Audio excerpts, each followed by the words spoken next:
سفرنسا جورابیک و فیروز محمد علی همسر و پسر محمد علی حیات معاون رئیس حزب فعلا در تاجیکستان ممنوع نهضت اسلامی که به حبس ابد محکوم شده است در یک مراجعتنامه به نام یک قطار سازمانهای معتبر بین المللی و حامیان حقوق از وضع او در زندان اظهار نگرانی کرده نوشتند که بار آخر او را ماه سال 2021 دیدند و اینک بیش از 7 ماه باز درباره وضع سلامتی محمد علی حیات یگان معلومات ندارند. در این مراجعتنامه که روز 19 ینور نشر شد نزدیکان حیات می نویسند آنها حتی نمیدونند که او زنده است یا نه. طبق قانونگذاری تاجیکستان به نزدیکان افراد محکوم به حبس ابد در 6 ماه همگی یک مرتبه اجازت ملاقات با آنها داده می شود. همسر محمد علی حیات می بایست روز 24 نوامبر سال 2021 باز با او ملاقات میکرد، ولی آن روز مأموریت محبس به سفرنسا جورابیک و گفته است که محمد علی حیات گناه کرده است و همچون جزا وی را از حق ملاقات نوبتی با نزدیکانش محروم کردند. مؤلفان مراجعتنامه می نویسند با وجود مراجعت‌های با تکرار مقامات سبب رد شدن درخواست ملاقات با محمد علی حیات را با یگان دلیل قابل ملاحظه به آنها فهماندن نتوانستند. ما چندین بار به طور دهانی و قطعی برابر اداره زندانها منصور جان عمرов، امبودسمن تاجیکستان امید بابازاده و به دادستانی کل مراجعت کردیم و کوشش کردیم که به سوالهای خود درباره چه قاعده را ویران کردن او، وضع سلامتیش و عموما در این باره که او زنده است یا نه پاسخ بگیریم. تا کنون به ما جواب ندادند. تنها از دستگاه امبودسمن یک نامه آمد که مراجعتنامه ما را از آنجا به دادستانی کل فرستادند.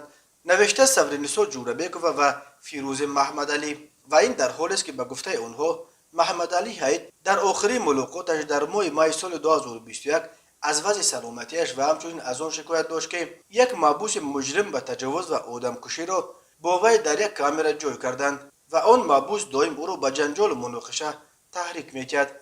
محمد علی حیات از رهبریت محبوس خواسته بود که او را به یگان کامرای دیگر گذرانند، ولی این درخواست او را قبول نکردند. نزدیکان محمد علی حیات ترس دارند که با او در محبس یگان چیز بد روی داده است و ماموریت به همین دلیل به ملاقات آنها اجازت نداد که خبر به بیرون نبراید. به همه معلوم است که نظام زندانهای تاجیکستان یک نظام از همه پست، مخفی و پر از شکنجه در کشور است. درباره آنچه که در داخل آن میگذرد یگان معلومات صحیح به دست آوردن مشکل است. دسترسی حامیان حقوق و ژورنالیستان به زندانها خیلی محدود کرده شده است. ما میترسیم که با محمد علی حیات یگان حادثه بد رخ داده است و به همین دلیل مقامات با هر راه درخواست ما را برای ملاقات رد میکنند. همسر و پسر حیات یادآور شدند که کمیته حقوق انسان سازمان ملل انگیزه سیاسی داشتن پرونده و حکم او را اعتراف کرده از حکومت تاجیکستان آزاد کردن او را خواسته بود.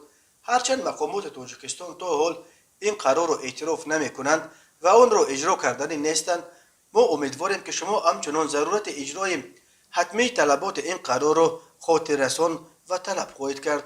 نوشتن مؤلفان مراجعتنامه و از سازمانهای بین المللی و حامیان حقوق خواستند که برای دریافت معلومات عمیق و سنجیده شده درباره وضع محمد علی حیات مساعدت کنند.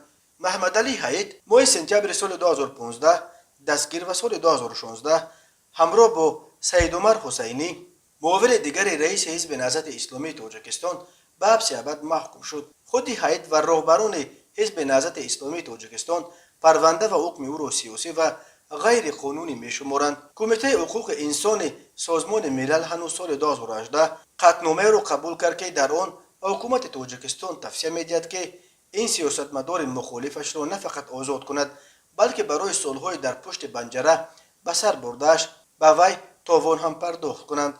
ولی مقامات تاجیکستان اصرار داشتند که در قانونگذاری کشور معیاری وجود ندارد که بازبینی حکم دادگاه را بر اساس قرار یا توصیه‌های سازمان‌های بین المللی پیش بینی کند.